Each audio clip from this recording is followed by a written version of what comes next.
but more because von Brauchitsch had wanted to divorce his wife so that he could remarry, but she demanded a financial settlement beyond his means. He therefore agreed to become C&C in return for a sizable sum of money, which put him in debt to Hitler. Furthermore, his second wife had a dubious background, and he was well aware that von Blomberg's demise had been brought about by the same situation. It was therefore unsurprising that the new C&C adopted an obsequious attitude towards the Fuhrer. Engel railed against both Keitel and von Brauchitsch, and, like many other officers, placed his hopes in Ludwig Beck, the Army Chief of Staff. Beck was well aware that Hitler's expansionist ambitions could lead to disaster, and once Hitler turned his eyes on Czechoslovakia, addressed a memorandum to von Brauchitsch. He warned that a German invasion of that country might well bring in the other major European powers, and that Germany would find itself having to fight a major war on two fronts, a problem which had traditionally dogged German strategic thinking.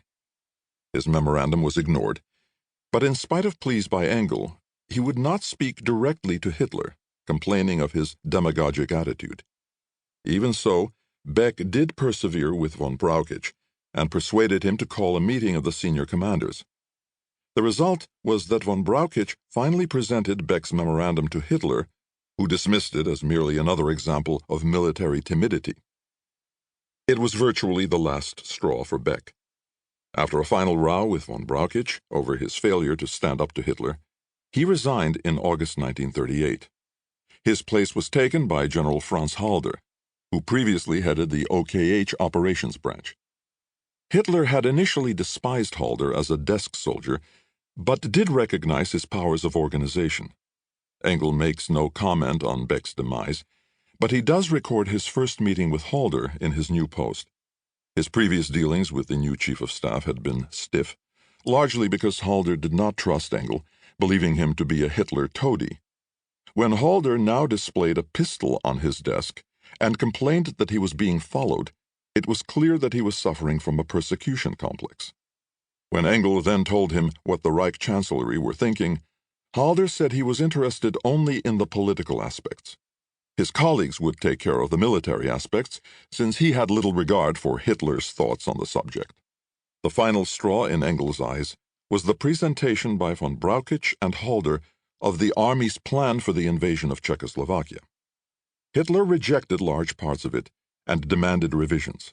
Neither the C&C nor the Chief of Staff stood up to him, and the final humiliation in Engel's eyes was von Brauchitsch's public declaration of the loyalty of the army to the Fuhrer. Engel does not give a view on the Munich Agreement, by which Britain and France agreed not to block Hitler's annexation of the Sudetenland.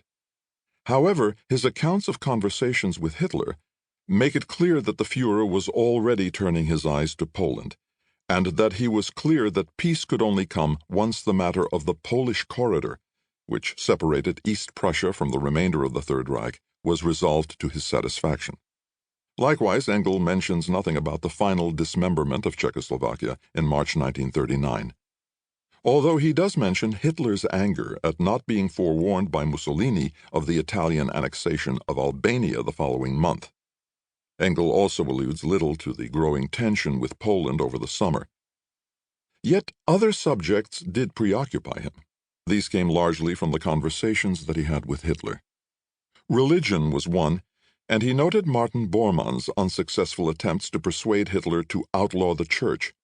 It was a subject which would come to the fore again during the war, when there was talk of abolishing military chaplains, on the grounds that they were an obstacle to making the army truly National Socialist. With regard to Crystal Night, on 9 to 10 November 1938, Engel expressed his outrage, believing that it would incur international condemnation of Germany.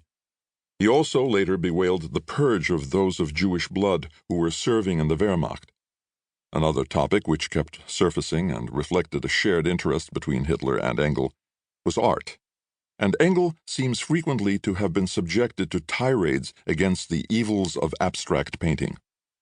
Engel also records 2 cases of scandal in the Wehrmacht, both involving junior officers, which came to Hitler's attention. What they reveal is that in the aftermath of the von Blomberg and von Fritsch affairs, the High Command reacted by adopting a very rigid